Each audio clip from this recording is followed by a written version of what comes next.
This is the moment where it always gets real. Whenever I see you with a headphone on and a notebook, I'm going, Henry's here, the countdown is officially started. It's a big undertaking. This programme is absolutely massive.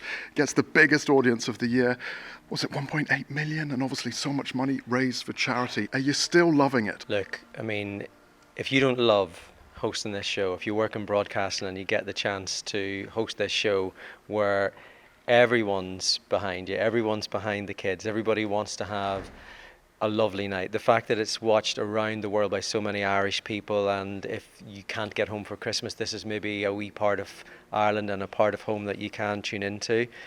I mean, you shouldn't be doing this. It gets me excited every time. Can't wait to get out there. The theme is Home Alone this year. Home Alone, fantastic. A little bit of retro. They've done an amazing job next door. They have basically recreated the entire Home Alone house. When I walked in there earlier in the week, my mouth was on the floor. Any kids that come in are like, whoa. Will you be singing? Will you be dancing? The kids will be singing, the kids will be dancing. We've just come from rehearsals next door. You're in for an absolute treat, which I think means I won't be singing.